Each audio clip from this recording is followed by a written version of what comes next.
برایەتی یەکێک لە سەرکردەکانی بزافی ئیسلامی لە کوردستان و سەرکردەیەک لە ڕاپەڕینی هەرێمی کوردستان لە ساڵی 1991 و زانایەکی ئاینی و کەسایەتیەکی خۆشەویستی شاری هەولێرە. ئەم جارەیان لا بەرنامەی ڕازی تەمەندا با چیرۆک و بەسەراتەکانی ژیانی مامۆستا عەبدولقادری برایەتی لە زاری خۆیەوە ئاشناتانەکەین. فەرموون با پێکەوە گوزەرێک بەنێو لاپەڕەکانی ڕازی تەمەنی مامۆستا عەبدولقادری برایەتیدا بکەین. مامۆستاگیان پێم خۆشە سەرەتا خۆت بناسێنی، ساڵی چەند لەدایک بووی، لەکوێ لەدایک بوویت؟ بسم الله الرحمن الرحیم. ئەمن لە ساڵی 1956 لە هەولێر لەدایک بووم، لە هەولێر لە گەڕەکی خانەقا، لە خانەقاش لەو خانەیە کە ئێستاکە کراوە بە ئارد، ماوەک پێش ئێستا چەند مانجێک تەخت کرا، ئیدی کراوە ئارد، لێرە لەدایک بوویمە. مامۆستا ئەگەر باسی سەردەمی مناڵی خۆتمان بۆ بکەی، ئێوە هەر بە ئەسڵ بڵێن لە هەولێرا نیشتەجێ بوون یا خەڵکی شوێنە ترن و هاتوونەتە هەولێر؟ خۆی ئێمە هەر لە ویلادەتمان هەولێر بووە، وەکو هەموو براکانم و خوشکەکانم و بەس ئەسڵی بابم خەڵکی دهۆک بووینە، هەر بە مناڵی هاتی تێرە. ئەویش دایکمی لای دەوروبەری تکریت و ئەوم منتیقەیە بوونە. ئیدی لە زروفە کاتینە ئێرکوانە، ئیدی هاتی کە لێرکوان نیشتەجێ بووین، تقریبا 21 ساڵ لەو خانەیە بووم کە ئێستاکە لە سەعاردەکەی ڕاوەستاینە تەخت کراوە. ئێستا بەی خۆتان نەماوە؟ نەخێر تەمان لە مێژەمە فرۆشتیتمان. بەڵێ بەڵێ. ئەو 21 ساڵە ئیبتداییم هەلێرە تەواو کرد، متەوەستم هەلێرە تەواو کرد، عەدادیشم هەلێرە تەواو کرد. ئەو کاتە بە پاسکیل هاتچوومان دەکرد، بە دوو کەسان پاسکیلەکمانە و شتی وا کەم بوو لێرکوانە. بەو دوانەش زۆر بوو، هێشتر بۆ ئێوە کاتان بووە؟ بەڵێ ئەدی ئەرێ وەڵڵا. ئایدی کە ئەو سێ مەرحەلەی دیراسی ئیبتدایی متەوەستەمان لێرە تەواو کرد، پاشان لێرە نەماین، چووینە گەڕەکی جمهوری پێدەگوترێتن لای قاعی شعب. ئیدی لەوێ عاردمانە بۆ خانیمان کرد و تێدا دانیشتین. ئێستا ئەو خانیانە هەموو ماون. ئیدی لەوێن دەریش تەوان ئەمن تەقدیمی جامیعام کرد لە جامیعی مصر لە هەندسە تەکنۆلۆجی وەرگیرام. ئەو فترەیەش لێرە نەمام لەو زروفای کە تێدا بووین لەبەر تەڵەباتی. ئیدی پاشان کە هاتینەوە ماینەوە بووینە عەسکەر و هەر هەنجین. مامۆستا پێشەوەی بچین بۆ ئەو سەردەمی سەربازی تۆ، بڵێن ئەو سەردەمی کە ماڵتان لێرە بوو ژیانی خەڵکی چۆن بوو؟ بۆ نمونە ئێوە تۆ بڵێن دوایەوەی کە ئەبی بە 6 ساڵ تەوانە چیتە مەکتەب، ژیانی خەڵکی لە ڕووی گوزەرانەوە لە ڕووی مەسەلەن دابوونەریتەوە لە چه ئاستێکا بۆ ئەو کات؟ خەڵک زۆر تموحی نەبوو، ئەمە حاڵمان باش بوو، لەگەرەوەی حالیشمان باش بوو. لەو خانەیە نەدەچووینە دەرەوەی لە بام ئیمکانیەتی و بچوبای خانی چاتر، هەر خەڵک وا بوو، یعنی جەوەکی ئیمانی و ڕوحی هەبوو، زۆر تموحی خانی گەورە و مەشروع و چتی و های نەبوو سەراحەتەن. ئەمە شەروها بڕێوە دەچوین، حتا ئەمە هەر هەمومان لە دوو غورفە منداڵەکان جێمان دەبوونەوە. بام خانی بە بەلاشدا بووە کەسەکی، عالەم فەقیر بوو، ئەو تەنیشتەمان هەموو عایلەی فەقیر بوون. ئەوەی ئەمە دەمان خوارد لە بۆوانیشیان دەبرد، خەڵکەکەو هابوو کە بابم لە گەداکم بچووباینە سەردانی ما خزمەکانمان وەکو خاڵ و ئەوانە لە گەڕەکی عارەبان و تاجیل داکم کلیلی لای جیرانەکان دادەنا، دەیوەگە محەممەد هاتەوە بیدێ معلم لە ژۆری زێر هەیە، نسبەتە پارە هەیە، هەنجی ڕاتبیش باشترین ڕاتب نەدەگەیشتە 10 دینار و 15 دینار، زۆر بە چاچی ئەو خەڵکە بەڕێوە دەچوو. بەڵێ مامۆستا پەیداکردنی بژێوی ژیانی ئێوە وەکو عایلەی خۆتان لەسەر چی بوو؟ ماشخۆر بوون؟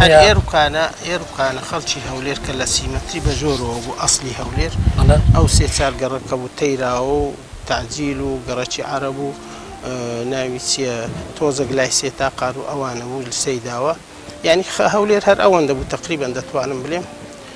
ئەوان کە دوور بوون لەسەر شێوەی گوندەک بوون، مەسا عەنکاوەوەکی دەیەک وا بوو کە ئێستاکە بوویتە شار هاتنێر. خەڵک بژێوی زۆربەی مۆزەف بوو، پۆلیس بوو،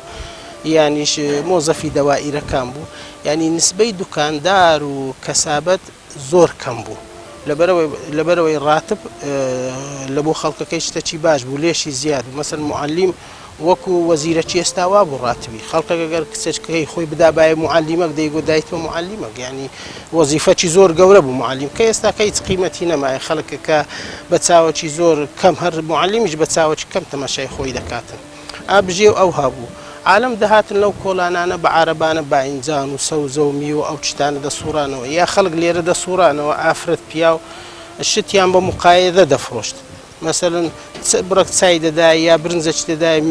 مێوژوو ئەو شتانەی لێ وەردەگرت لەو دۆلی خۆشتاوەتی داهاتنە ئێرکانە ئابژێوی ژیان لێرکان ئەو هابوو یعنی کەس محتاجی ئەوە نەبوو حتى فەقیریش لەو محتاجانە نەبوو کە بلێ دەکەوم و یا تموحەچی هەبیتر ناگاتە تموحەچی ئەوانەی نەبوو. پێت وایە ژیانی ئێستا بۆ قوتابی فەرهەمترە ئەو کاتێک کە ئێوە ئەتان خوێند بۆ نمونە لەوە چه کارەبا ئەگەر هەش بوو بێ زۆر کەم بوو بێ یا ئەو خۆشگوزەرانیانەی بۆ مناڵ دابی نەکرێ ئەو کاتە نەبووە ئەمە حتى ساڵی 65 بەبیرمە نەسە لا زەمانەمونە پانکابوون بەری دە هەر نەبوو دوایە بابم پانکەی هینا مالێ بە ئاوی کووپ و سەلازەی دەستکرد هەبوو لە دار دروستکرا بوو بەفریان ناودادەنە ئاو ساردەبوو خەڵک یعنی شکر بوو بەو شتانە تموحی زۆر فراوانە ئەمە وەکو تەڵەبە هەر لە ئیبتدایی حتا چوومە متەوەستەی جڵکمان لەسەر حکومەت بوو خواردنمان زۆر لەسەر حکومەت بوو ناوە پەنیریان دەداینێ ئاردیان دەداینێ هەموو ساڵێ جارێک چاکەت و پانتۆڕەچیان دەداینێ یعنی قاتەچیان دەداینێ هەموو تەڵەبەکان حالی ئەوە ژیانی مەکتەب بوو دوای دیراسەی مەکتەب دیراسەی زۆر عەقلانی بوو علمی بوو معرفی بوو وەکو ئێستانە بوو دوای مامۆستا وەزنی هەبوو ئەو کاتە یعنی ئەگەر مامۆستامان لە دوور بیت بدیت بای لەو گەڕەکە یەک تەڵەبە نەدەما هەموو بزر دەبوو لەبەر هەیبەتی مامۆستاکە مامۆستاکانیش ناحیەی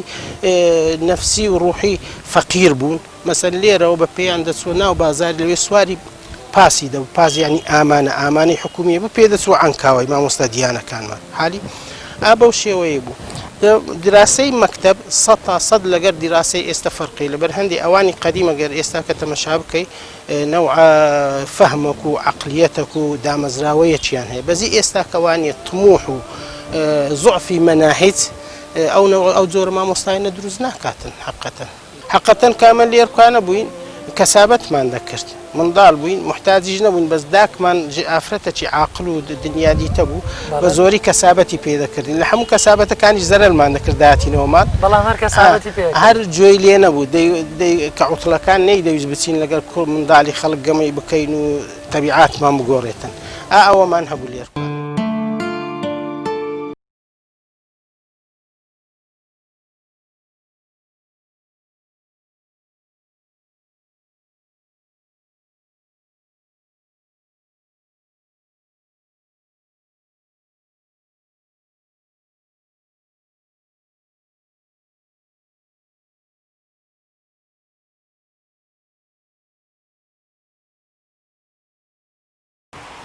سێ ساڵ لە متەوەستەی بووم لێرە متەوەستەم لەو مەکتەبەی کە متەوەستەی جمهوری بوو متەوەستەی مەشهور بوو وەزە تقریبا ساڵی چەندەکە ئەو کاتە ئەوە تقریبا لە 72 بووە هاتی لێرە 71 بوو هاتی لێرە سێ ساڵمان لێر تەواو کرد لە 76 تەقدیمی جامی چوینە ئەوە لە 73 چوینە عەدادی لە 76 لەوێش سێ ساڵمان خوێند و ئیدی تەقدیمی جامی ئەمان کرد عەدادیمان تەواو کرد. حقەتەن ژیانی ئەو تەڵەباتی ئێرکانەمان زۆر خۆش بوو.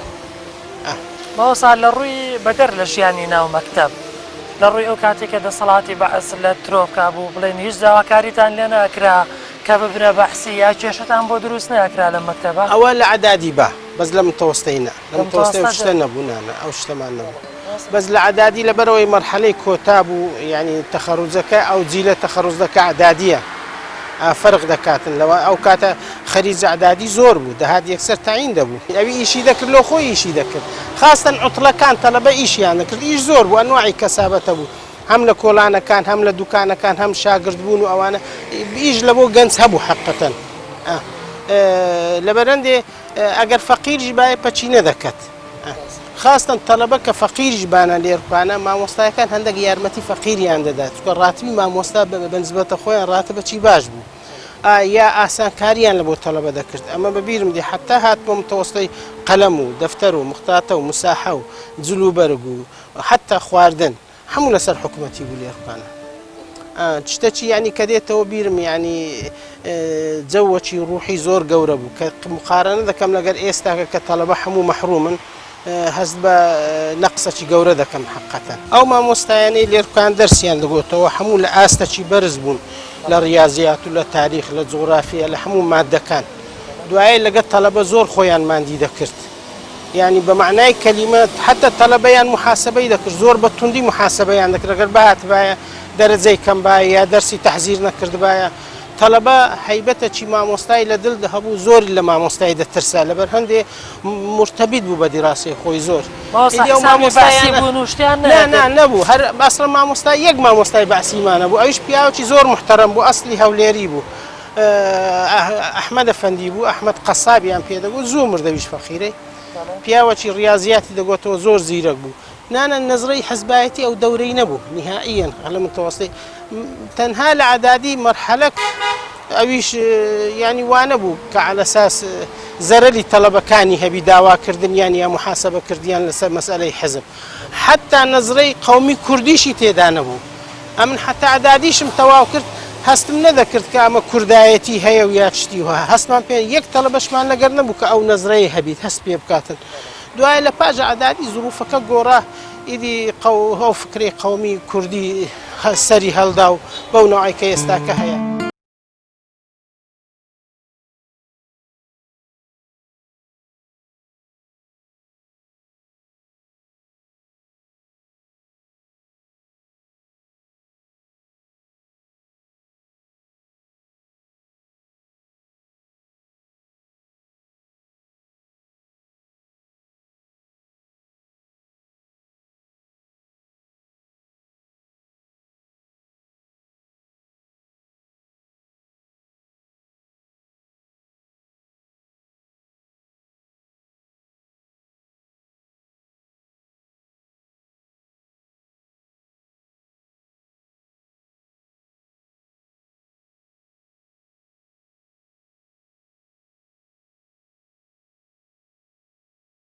ماڵی ئەوەی لێ بووە ماڵی باوکتی لێ بووە هەرێوڵەسی یادگارەکانی ئەم شوێنەمان بۆ بکەیت زیکرای زۆرمان لێرکانە هەیە لێرە ژنم خواست منداڵێکمان بوو ئیدی لێرکانە تەعین بووم بە بەرەکەت بوو ئێرکانە داک و بابم لێرە لەگەرم بوو حتا مردیشن نەمدیتن سەراحەتەن ئیدی حتا ساڵەکانی هەشتاکان هەلێرە بووین 85-86 هەلێرە بوو ئەی ماوەساکرێ بڵێن سەردەمی ئیعدادیت بە دواوە و قۆناغی چوون و بەرەو ئیخوان و ئەمانە هەمووی لەم کۆڵانە بووە لێرەشە تەقدیم کرد لە بۆ جامیعی لێرەشە چوینە وێندەر یعنی ئەو ئێرکانە بەنسبەت تەما زۆر بە بەرەکەت بوو بێزگە کە لە وێندەشە بەرەکەتی خۆی تێدا بوو ئێرکانە ئەوە یەک بوو لە خانیە گەورەکانی ئەو منتیقە ئەوە بوو ئەوانی هەموو تازە کراینەوە ئەوانە بەس ئەوە هەروەکی خۆی ماینەوە ئەو خانی هێژی ئیمن بوو ئەوە مەسیحی بوون عایلەی زۆر چاک بوون ئێریان بەجێ دەهێشت ئیدی لێمان کڕینەوە ئەو جیرانانش هەموو باش ئەوەشە خانیەکەی قەدیمەوەکی خۆی مایتەوە مۆسا ئەم زەیتونە ئێوە ناشتانە وڵایەوە ئی دەستی بابمە کە ئەو خانەی ئەوە کرد و چەنددارەکی لێچاند یەک لەوان ئەو زەیتونە بوو کە حتا ئێستا کارۆکی خۆی مایتەوە ماشەڵڵا هەرماوە ینی عمری ئەو زەیتونە لە 50 ساڵ زیاترە 45-50 هەرەوەندە دەبێت مامۆستا قۆناغی تەبەن ئیعدادی و بڵێن دواناوەندی با بڵێن لێرە تەواو کردووە وایە عەدادی بەلێ لێرە مامۆستا ئەگەر باسێکی ئەم خانۆمان بۆ بکەی کە ماڵی خۆتان وەڵی کە وەکو پێشمەرگە هاتمەوە ئەوم کڕی حەقەتەن ئەمن مولکم هەبوو لەولایە لەو جادەی گەزغازی فڕنەکەم هەبوو حەلاقەکەم هەبوو لەسەرەوەتر دەپەڕیەوە لە قەسری شیمال خانوویەکم هەبوو کە هاتمەوە مابوون ئەوانم هەموو فرۆشتەوە وەکو پێشمەرگە کە پارەشی وا لە دەستمان نەبوو هەستم ئەو خانی ئەوەیان دەفرۆش لێم کڕیەوە وەکو پێشمەرگە کە مەسئول مەلبەند بووم لەنا ئەو خانیە بووم وەختی مەسئول هەڵبەنداتیم کۆتایی پێشمەرگاتیشمە لەو خانیە هینە دواییدی ئەزیەتم زۆر خوارد بە وەو نیزاعی لە بینیمە و یەکێتی هەبوو چەند جارە مەفرەزە هاتنە سەر ماڵم تەقە و کوشتار و ئەوانە بوون لێرکانە ئیدی من ناچار بووم بە مەشوەرەتم کرد مستەمیر منداڵەکانم لە جێیان دەکەت لە ماڵە خوشک و براوە ئەوانە بوو ئەمە و چەند حیمایەتشە لێرکانە بووین دوایێ بە چاکمانزانی هەموو ڕەئیان وا بکا کە ئێرە بەجێ بێ لە بڕۆ ئیدی ئەوەلەوە من هیچم لەگەر هیچ حەزبەک نەبوو بەڵام شەڕی کۆتایی شەڕە نەخوازراوەکەیمە و یەکێتی وای لێ کرد هەندە کەس هەر حەقت لە دڵ و دەرونی بمنێت چ لە ناو بزوتنەوە چ لە ناو یەکێتی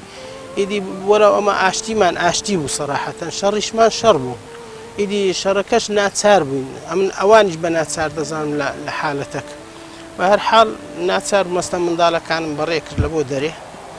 دوای ساڵک پێنەس و تەمەشام کردنش جێم لێرە نابێتەوە ناچارەستەمەش سەفەرم کرد. باسی ژیانی ئەو کاتۆ بکەین کە لەم کۆڵانە بووی لە ڕووی دەرس و دەوری بەدەر لە مەکتەب دەرس و دەوری مزگەوت پێکەیاندنی وەڵاهی ئەمە کە لێرە بوو لە چ ئاستێکا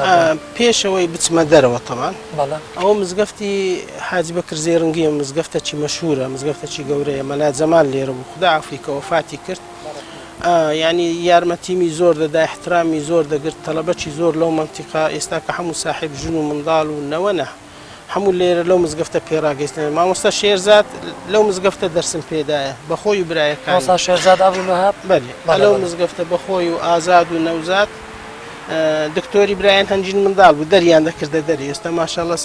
زەلامە ساحب منداڵ ئەوە مزگەفتی باقلانی لەسەری ئەو فەرعایە ئیدی لە مزگەفتێکی ئاوەدان بوو ساحب مزگەفتەکە و مامۆستایەکانی مزگەفت مەلا ئیسماعیل بوو خدا عەفوی کە وەفاتی کرد زۆر ینی ڕێزمانی دەگرت وەلەو مزگەفت لە هەندە جێ مراقەبەی لەسەر بوو ئەوانە بوو وەختی بەعثیەکان تەمەن وەختی حکومەتیان باز دەکەم پێشەوەی بینەوە ئێرکانە کە ئەو کاتە لێرە بووم لەو خانیە بووین ئیدی لەو دوو مزگەفتە دەورەی فعالمان هەبوو ئەوانەی کە لەو مزگەفتە و دوو مزگەفتە پێڕاگەیشت لەم زۆر لە گەریانماندی بوو هەموو پیاوی باشیان لێ دەرچوو لە فەزلی خوا لە هزار پەیوەندیمان لە یەکدری هەیە و ئەوی بووە داعی ئەوی بووە کەسێکی دامەزراو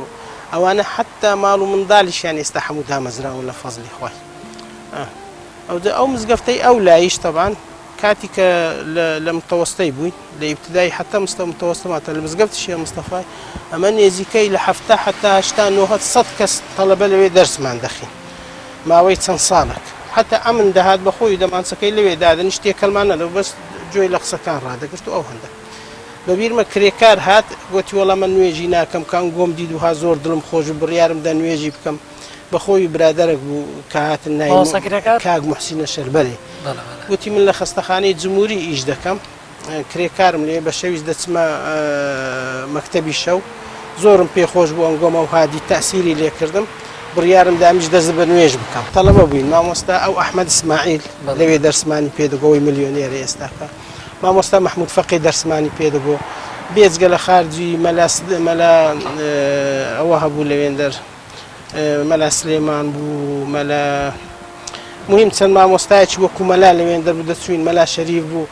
دەرسمانی پێ هەر لە ئەلف سەرا عین و عوذار لە بەردوو ئەعوذ و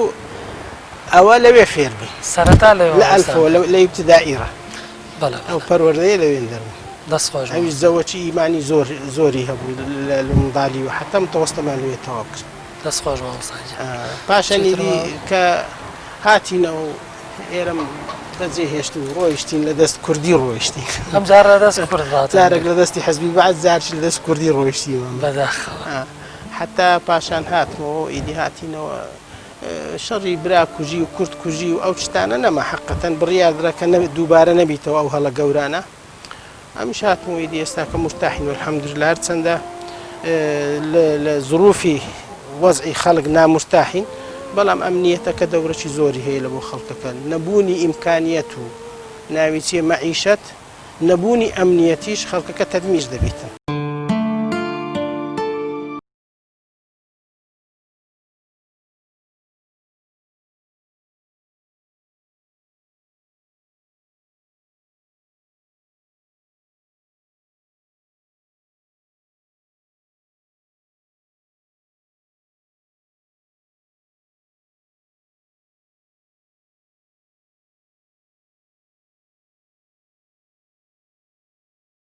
قۆناغی تاپۆلی شەشە تەواو کرد شەشی ئەو کات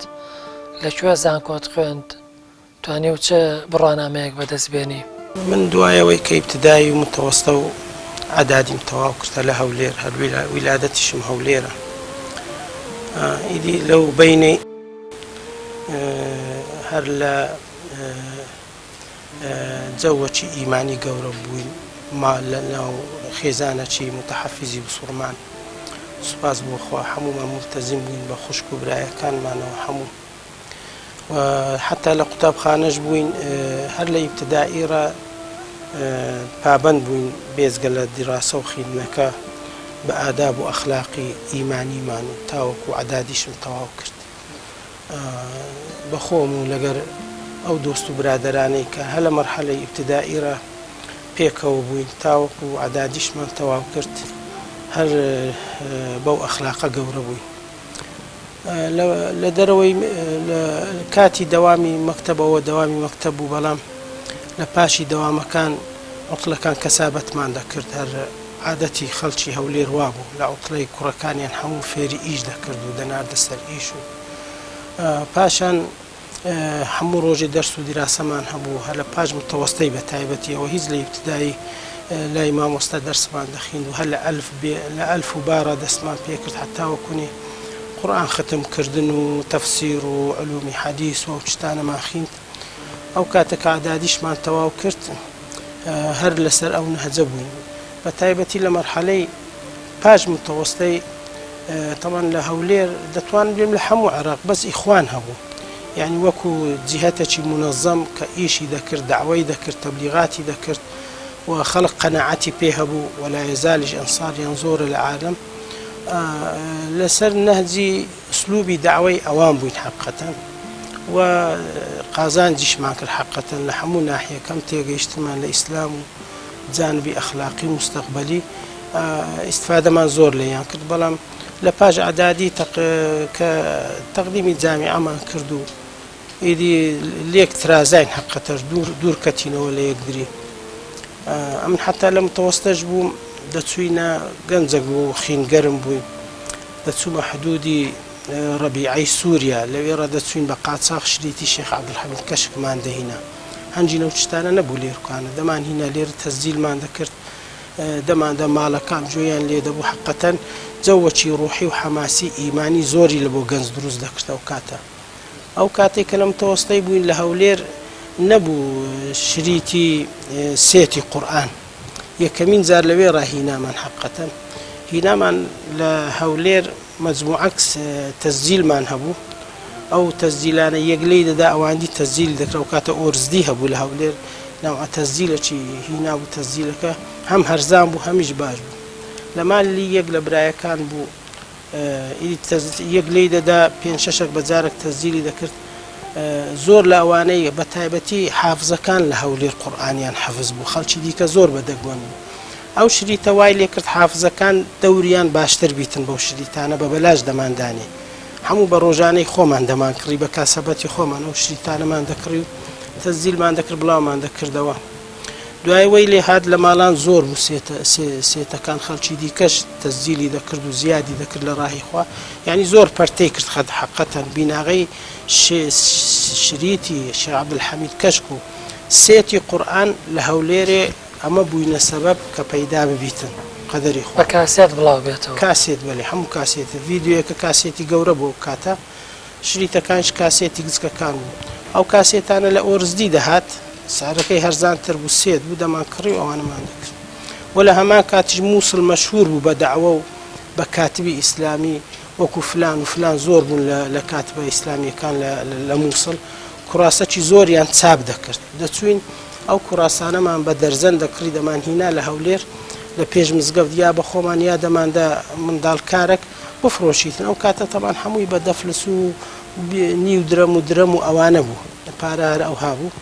ئیدی ئەوی نەشی باە دەمانگۆ بە بەلاش بیدێ. ئەو کتابانەش لە ماڵان وەی لێ هات کوڕاسە لە ماڵان زۆر بوو، خەڵک استفادەی زۆر لێ کرد. ئیدی ئەوە لەو مەرحەلەی بینی متەوەستە و عەدادی ئەو نەشاتە زۆر گەرم بوو. لە هەولێرش مامۆستا عەبدوڕەحمانی بەرزنجی هەبوو لە مزگەفتی ئازادی، ئەویش دەورەکی زۆری هەبوو لە بۆ زیندیکردنەوەی دەعوە یاخود بە جۆخستنی دەعوە و ئیسلام لە بۆ گەنجەکان لە ئافرەتان و لە پیاوان و گەنجان دەورەکی زۆر فعالی هەبوو. ئیدی مزگەفتەکەی لە ژۆری و لە دەرێت جێنە دەبەوە.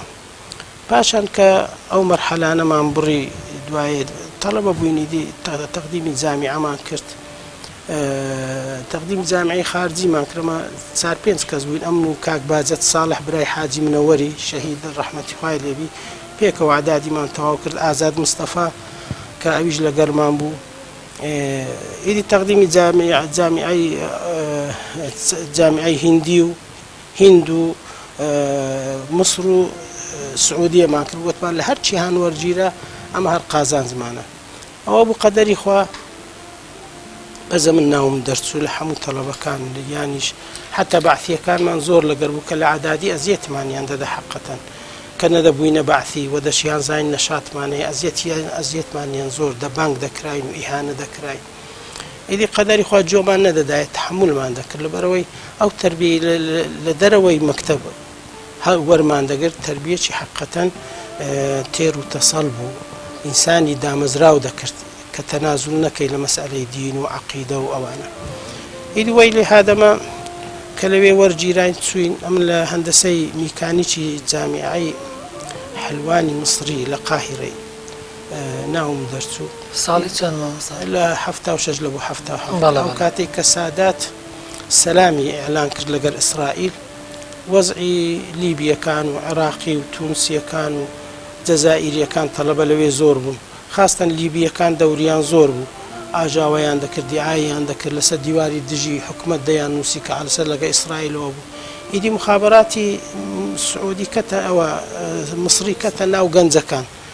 خاستن لە جامیعی تەڵەبەکی زۆریان گرت تەڵەبەکی زۆر هەڵاتن ئەوی دەستیشی تێدانە و لە خۆی دەترسا یەک بەخۆم چەند ئەوەم کردم بیتاقە ببڕم و بگەڕێمەوە لە هیچ جێیەک بیتاقەیان لە بۆمان نەدەبڕی کە دەیان زانی عێراقینە یا لیبینە یا سوودانینەوە ئەوانە دوای لە مەکتەبەکی سعودی ئیدی گوتی وەرم بە ترانسێت لە بۆ دەبڕم ئیدی هاتی سەفەرمان کرد و هاتینەوە تەبەن لە ترسی ئەو وەزعی نەخێر نەمەتوانی ئیدی ئەوە مەسیرەکەمان بوو لەو فترەیە سوپاس بۆ خۆ حتا کە هاتینەوەش لێرکانە بەردەوام بووین لە ئیش و کار و دەعوە و ئەوانە یعنی کانەوە بووینە کادیرەکی فعال لە ناو ئیخوان و ئەوانە ئەو کاتی کەس نەیدەزانی سەلەفیەت چیە شێخ و مەشایخ و تەچێ و ئەوانە هەبوون حەقەتەن بەڵام جیلی نەخیندەوار و فەقیر و فوقەرا دەچوونەوێن دەرزۆر بەڵام ئەوانی مسەقف باینە هەموو شخصیات ئەوانە بوون قیادەکانی ئیخوان بوون مەسەن خەیل لە فەندی یادی بەخێر خدا عەفوی کە دەهات لە ناوەندی بازاری لە هەولێر لە باغی شار هەیە ئێستاش مەوجودە باغی شار لە ناوەندی مەرکەزی هەولێرە لە ناو بازار دەهات عەبایەکی گەنج بوو یعنی پیاوەکی بەخۆوە بوو مدەریس بوو عەبای داویشتە سەرشانی خەڵکی خردەکردەوە قسەی لە بۆ خەڵک دەکرد یعنی دەعوە ئەوها بۆ کاتە باوسا ئیشوکارەکانی بڵێن ئێوە کە ئیشتان بۆ ئیخوانە کرد تەنها دەرس و دەوری مزگەوت بوو یا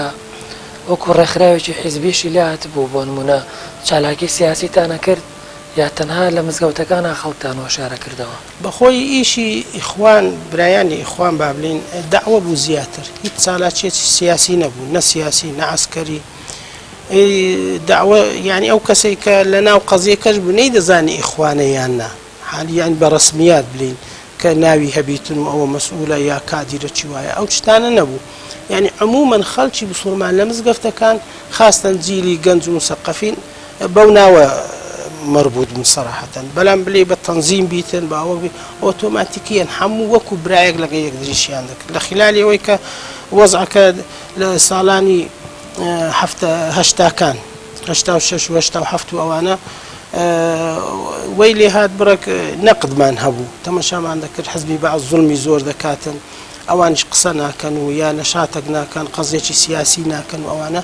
یعنی بڕێک فکرمان کراوە لە خلالی زوڵمەکانی با بڵێین حکوومەت خاستن دایرەی ئەمن گرتن و ئەدامکردن و ئەوانە چەند قسەمان دەکرد گوێیان لە مەڕانە دەگرت چەند تەرحمان دەکرد گوێیان لە مەڕاندا ئەمەش گەنجی خینگەرم بووین فوجایی لەیان جودا بووینەوە هات سومان نەکرد چیتکە دەهاتنی خەمانیان دەگرت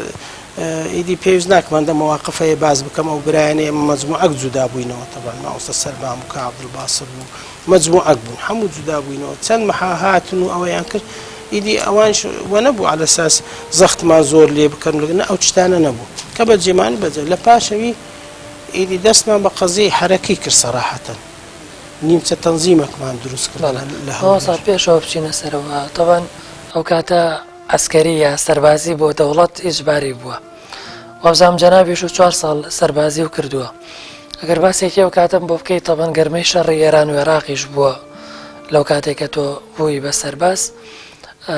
تۆ هەرۆکو سەربازێکی ئاسایی بەشداریت کرد یا ئەو دەوراتانەیەتان بینی بۆ نمونە لە ڕووی سەربازیەوە لە ڕووی بەکارهێنانی چەکۆ توانی و چەند مەرحەلەیەک ببڕی لەو کاتەیە ئەمە کە لە هەفتا و هەفت طبعاً کە هاتینەوە مەوالیدمان هات ئێستاش دەفتەر خدمەی و کاتیم هەرمایە ئەمە لە دەفتەر خدمەکە لایەزال تێدایە کە تەڵەبە بوومە لە جامیعای و ئیجازەی دراسیم هەیە و ئەوانە هەمووی تێدایە بریا لام باە بتاندیت باە هەر لە وەکو زکریات ئیدی لەو کاتی کە 2 ساڵ تەعجیل کرای کە نەچینە عسکەری لێرە وەکو ملاحیز لە شەریکەی دوخان بووە ملاحیز فەرنی لە وێندەر ئیدی ئەو 2 ساڵە لە وێندەر بووم پاشان 2 ساڵەکە تەواو بوو ساڵێک خدمە حەقت هەبوو تەعجیلی بکەی یانیش مەوالیدت تەعجیل بکەی من هەردووکم کرد ئەو کاتی 2 ساڵ بوو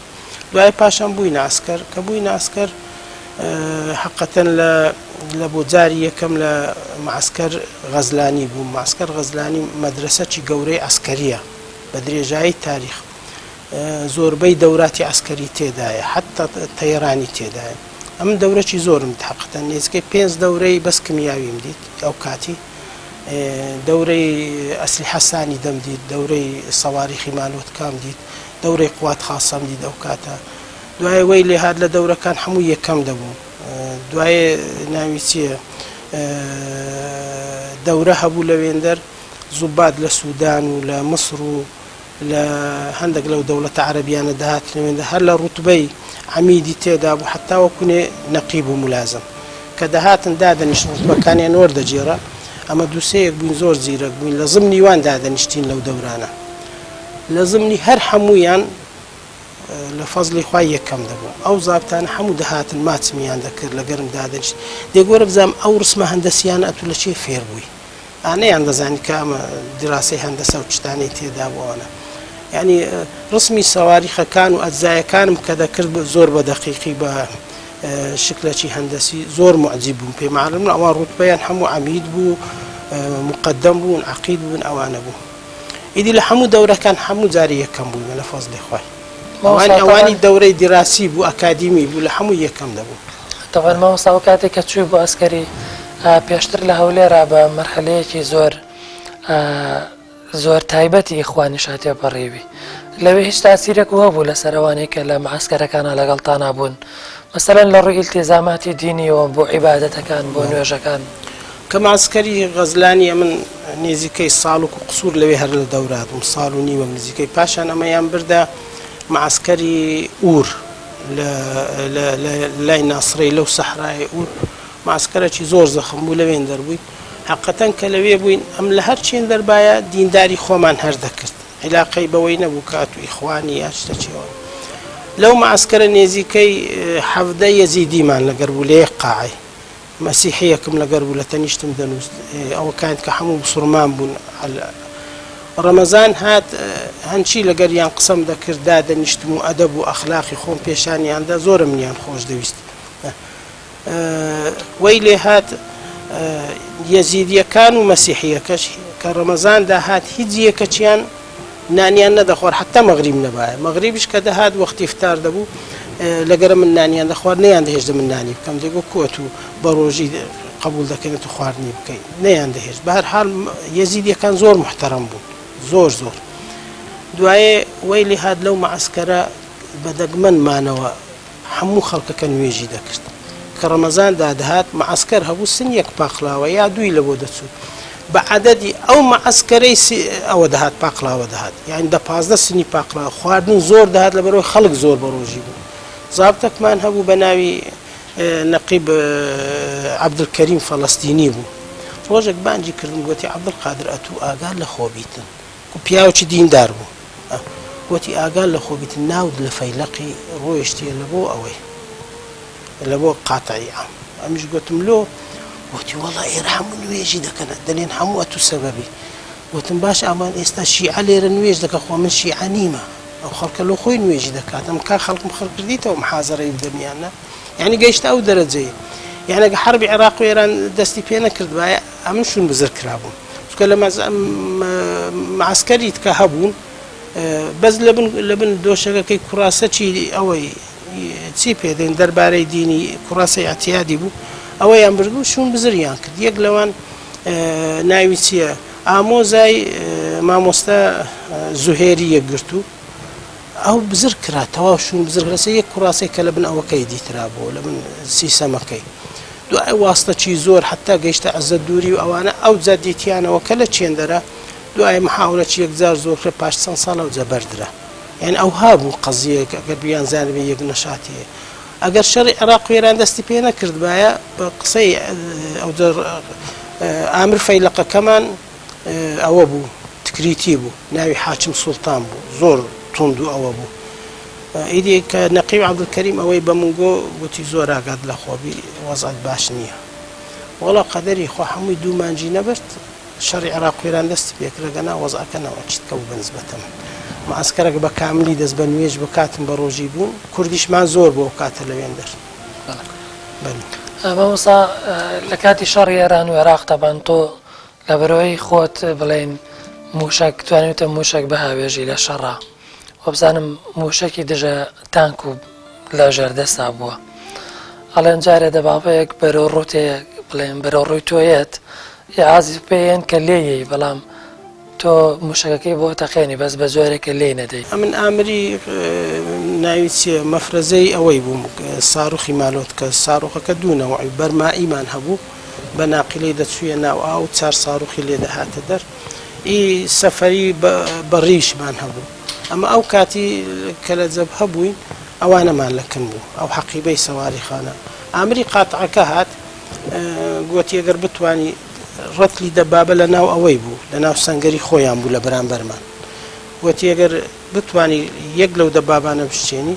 ئەمە ڕوتبەت لە بۆ زیاد دەکەین دەوابەکان خەڵکی تیا بوو تەبان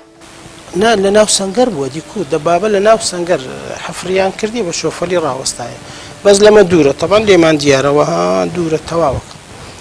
لە حوکمی ساڕوخەکەیمە بوو سەراحەتەن ئەمیش ئەستام گوتم باشە ئەگە بلی نا ئەوانە نابیتن بەڵام لەبەرەوەی ساڕوخەکە غەیری من لەوێندەر ئەوان کە نازان فەنی نێبوون لەو قەزەیە ئێدێمیش یەک لە ساڕوخەکان نەسبمان کرد هاویشتم گەیاندمە پێشی خۆڵەکەی ساترەکەی بە ئاردیم دادا چکە تەوجیهیە بەخۆی ساڕوخەکە بە ئاردیم دادا هەموو بووە تەکبیرات و ئەوە وەڵی ڕاست دەبابەکان دیتیان ساڕوغ لە حکمی وانە یەکسەر بە سەرعی بەیشیان یەخز بە کشانەوە تەواو کشانەوە ئەگەنا ئەگەر بە حەقیقی بم هاویشت باە یەک بە یەک هەموم دەسووتان حالی بەزەم ئەو کاتی فەهم ئەو هابوو ئێستا کاوە خەڵکی تێدایە باشی عەجبیتن ساحب ژن و ماڵ و منداڵم بێوەژن دەبن یەتیم دەبن ئەوە بوو قەزیکە کە لێم هەدەفەکەم کردنە پێکە ئەوسا چەند ساڵ 4 ساڵمانەوە بە ئەسکاری 4 ساڵ لە ناو جێشی عێراق بوو ئەم دەزانم فێری چ بووم چ عەقلەکەم هەڵگر لە ناو جێشی عێراقی ئەوسا 2000 تەبان ئەگەڕێیتەوە بۆ هەولێر دوای ئەو فاترە کەی لە هەولێر بوویت بە ئیمام و خەتیب لە مزگەوت ئەمە کە هاتم و حەقەتەن بوومە ساحب خێزان منداڵێکیم هەبووە و کاتە دووم هەبوو لەو حەی عەسکەری مامۆستاکە چووە حاجەمیش گوتم مامۆستا دەچی حاجە من لە زیات دەکرێت خوتبەی بدەم گوتی ئابەز ئەو قاف دەبی قبول گوتم لۆ قبول ناکات ئیدی حتا ئەو هاتەوە من خوتبەم لە جێدا یەکەمی خوتبە بوو لە حەیاتم لەوێ دەستم پێ کرد وەی لە دەرس و مەرسم زۆر بوو لە جێیان دوای پاشەوی هەستام تەقدیمی ئیجازەم کرد لە ئەوقافی ئەو کاتی ئەمین عامی ئەوقاف شێخ بەشیر بوو پیاوەکی زۆر باش بوو ئەو کات ئەمین عام بوو ناوی چێ وەزارەت نەبوو لە هەولێر وەختی حکومەتی باز دەکەم ئیدی ئیمتحانمان کرد لەبەرەوەی مطالعەم زۆر بوو دەرس و دیراسەم زۆر بوو لە خلالی ئیمتحانەکە لە بۆی ئیجازەی ئەوم بدەنێ مەلایەتی و خوتبەی بدەم و ئەوانە داوایەکەشم حەسبەتەن لیلا بوو یعنی نەک بەڕات بوو ئەوانە حتى با من عامیش بوو گوتم دەمەوێت ئیمتحان بدەم ئیجازەکەی وەربگرم لە بۆی فی سەبیل الله خوتبەی بدەم مزگەفتێکی خۆیشمان هەبوو ضروری بوو بەهەرحاڵ کە ئیمتحانماندا ئێستاش لە بیرمە نەفەرەکانیش حەیون یورزەق ئێستاکە یەک لەوانیان لەسەر من کردە مراقب ئەمن لە هەموویان گچکەتر بووم نزیکەی 20 قسوور کەس دەبوون زۆربەیان مەلا بوون بە جوبۆ ئەمامە بوو ئەمنیان لە غورفەی بەتەنێدانا ئەوانی دیش یعنی لەوانەیە چەند لە جێیەکیاندا ئەمنیان بەتەنێدانا کاک عەبدولباستە بوو لە ئەوقاف ئێستاش مایە ئەویان لەسەرە مندانە نەمدەناسی دوایە کە ئیمتیحانەکە سوالەکان هەموو جواب داوە لەکەم زۆر ئاسان بوو سوالەکان حقیقەتەن کە جوابم دانەوە دوایە ئینتیزای نەتیجەی دەکەم لەسەر نەتیجەم بدەنەوە گە ناجیحم حتا بچم تەقدیم بکەم لەو مزگەفتە دەست بە خوتبەی بکەم وەڵا چووم تەماشام کرد ناجیح بوو ئەمیش بە عەبدولباستم گوتم کا عەبدولباست نەتیجەکەمان نادەنەوە گوتی کو نەتیجەی دەدەنەوە گوتم لۆ گوتی هەر هەمویان ساقیت بوو بەزەت و ناجیح بووی بە دەرجەی باشیش ئەوە ئیمتیحانەکان ئەو هابوو بەس لە شەرمان ئەوانیشیان هەموو ئیجازەدانی ئەو هاوو تەریش نەچوو نانە ئەو کە عەبدولباست پیاوەکی زۆر چاکە ئێستاش مایە ڕیش سپیە ماوەسا لە ڕووی وتاردانەوە ئەو کاتە پاشە یۆجە ئیجازەیان دامێ لە مزگەفتی برایەتی دەستم بە وتار کرد وتارەکانیشم هەموو حەماسی بوو زۆری دژی حکوومەت بوو دەیان گۆوە چیەوە ناترسێ بیبەن ئەدامی بکەن بیکوژن ئەو هابوو کە جومعە خەلاص دەبوو تەمەن لە کەرکووک بە پاس داهاتن لە کۆی بە پاس خەڵک دەهات هەر لە مزگەفت حتا نێزیک جادەی کۆی ڕێدەگیرە داهاتنە دەری هەبوو تای سیارەی لێکرابوو لەسەر بەردیان بەجێشت بردبوویان یعنی ئەوها جێ نەبوو لە کۆڵانانیش دوای لە ئاخیری دی قەدەری خوا ڕۆژێک باسی کیمیاویەکەی ئەوەم کرد شێخ وەسان ماڵم بردبووە پێش تەنیشت مزگەفت خانی خۆم هەبوو بەجێمش لەبەر دەرس و ئەوانە کە بردمە وێندەر سبەینان دەچوومە مزگەفت سبەینەیەک چووە مزگەفت دیتم پێش ئەمە کابرایەکی بەتەمەن لە وێندەرە حاجیەک بوو سۆر و سپی و جوان دەگریە ئەمش لە مامی سبەینێ کابرایەکی دیندارە لە ترسی خوا دەگرێ نوێژمان تەواو کرد نەهاتە دەرێ ئەمش چوون گوت دیتم هەدەگریێتنەوە کابرای پاش نوێژی چوون پێم بۆ خاڵەت و ئیچێن دەری گوتم خۆش ناوەتیمە گوتم بابچینە کنەماوە دەرکەی قەپات دەکەی گوتی ناوەڵە کوڕمە ئەلێردەم هەنجیم گەنج بووم یعنی تەواو ئەوە نەبوو چەندم لەگەر کرد گوتم باشە دەلێی عاجزیش دیاری گوتی ئەرێ وەڵڵە مامۆستا کۆ عاجز نەم گوتم خێرە هەنجیم تەلەفۆن و ئیتیساڵات نەبوو گوتی حکوومەتە دەرمانی بە مەنتیقەکەماندا کرد ئەو خەڵکەی هەموو کوشت و دەر بە دەرکەمش لەوێ ڕابە پێیان شەوێ بەڕێکەتم لە بۆ نوێژی سبەی نەگەیشتمە ئێرەوە ئەنجین چۆلایی بۆ مەنتیقانە هەولێروانە بوو گوتم دەلە بۆم جێڕەوە دەرمانی چ ئەوجا خەڵگنەی دەزانی کیمیاوی چی هەندێک مەواقفی لە بۆ جێرامەوە زۆر تەسیری لێکردم گوتی جاشەکان کە هاتن ئافرەت کەتبوو حەملی لێ هاتبووە دەرێ لە گوارەی جۆیان لێ کردبووە یعنی بەڕاکێشان لە بازنی دەست هەروە ئەو شتانەی باس کرد ئیدی گوند سووتاندنەکە و دۆلی بالیسان تەمام ئەومە زۆر مەساتی لۆ من باس کرد ئەمیش سوبەی جومعەیە خوتبەی خۆمە یاستام خوتبەکەم گۆڕی کرد بە ئەو مەسئلەیە زۆر بە توندی و بە حەماسی باسم کرد پڕی دایرەی ئەمن لەوانەیە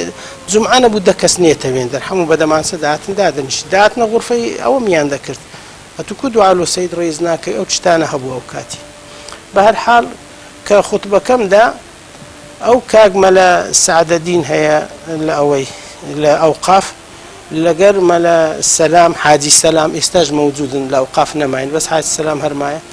خەبەرمیان لۆ هێنا عەبدولقادر خۆت خەلاص کە دێن دەتبەن حالی ئێمەش خوتبەکەمە و هابوو باسی حکوومەتم کرد ئەو زوڵمە وەڵا بەینی من و هاتنی مەفرەزە منداڵەکانم هەڵگرت و دەرکەم پێوەدا چیفەکی دەمانچەیە بوو فڕەمدا پشت دیواریان دەخۆڵ ماویشتە سەر گەیشتمە سەر جادەی ڕئیسی تەکسیم ڕاگرت تەوقی مالی من کرا کە تەوق کرا کەسی تێدان تەمە تەکسیەکە ڕۆیشتین ئەمە لە بۆ حەریر و باتاس چوینە مالی برادەرەکی لێندەر ئیدی ئەوە کە من دیتیان لەوێ نیمە ئیدی چوونە باب و داک و برا و ئەوانم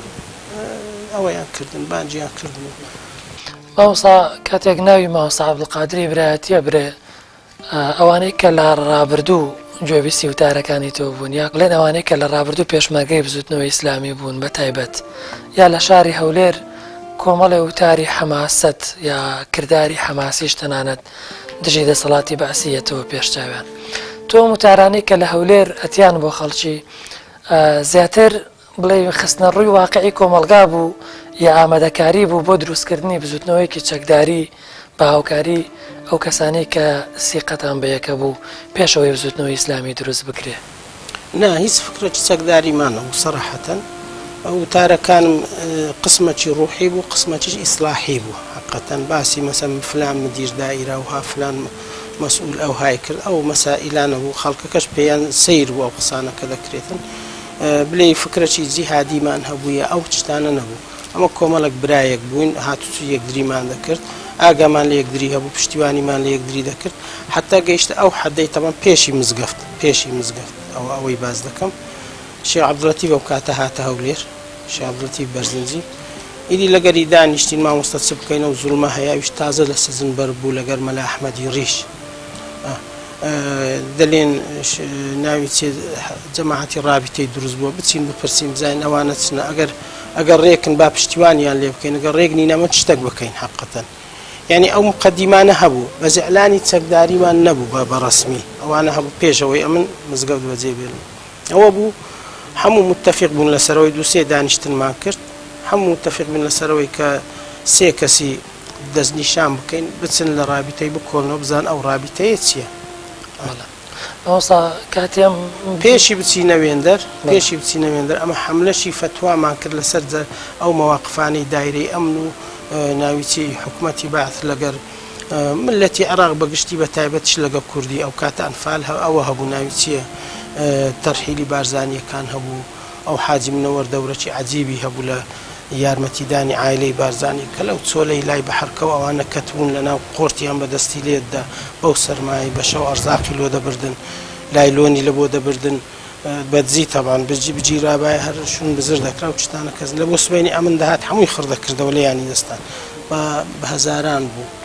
زۆر موسیبەتەکی گەورە بوو ئەوانە هەموو پالی پێوە نین کە ئەمە فکر لە هەندە شت بکەین و چ بکەین جائیزە لۆمە لێرە دابنیشین یا ڕاتبی ئەو حکومەتە بخۆین ئەو هابوو ئەو کاتە ئەلەماوسا لەسەر ئەو ناوانەی کە ناردووتانە ئەو جەو باسی هەر ئەو لەبەر نەبوونی کات ناچارم ئەڵقەیەم جارە کۆتایی پێبێنم ئینشاءڵڵا خۆی گەورە پشتیوان بێ لە ئەڵقەی داهاتوو ئەو بەسەراتانە و کۆمەڵە بەسەراتی تر تا دروستبوونی زوتنەوەی ئیسلامی و تا ئەمڕۆ کۆمەڵە پرسیارم بۆ ئامادە کردووی ئینشاءڵڵا لە ئەڵقەی داهاتوو لە خزمەت دەبین زۆر سپاس بۆ ماڵقەیە مامۆستاجە بینەرانی بەڕێز و خۆشەویست لە ئەڵقەی ئەم جارەماندا لەگەڵ بەڕێز مامۆستا عەبدولقادری برایەتی لە بەشی یەکەمی لە شاری هەولێر بەم شێوازە بە پایان گەشت خوای گەورە پشتیوان بێ ئینشاءڵڵا لە ئەڵقەی داهاتوو لەگەڵ بەڕێز مامۆستا عەبدولقادر کۆمەڵێ پرسیاری تر لەسەر تەمەنی لەسەر کۆمەڵێک ڕوودا و چیرۆک و بەسەراتی گرنگ لە ژیانی پێتان شادەبمەوە تاو کاتە بەخوای گەورەتان دەسپێرم خواتان لەگەڵ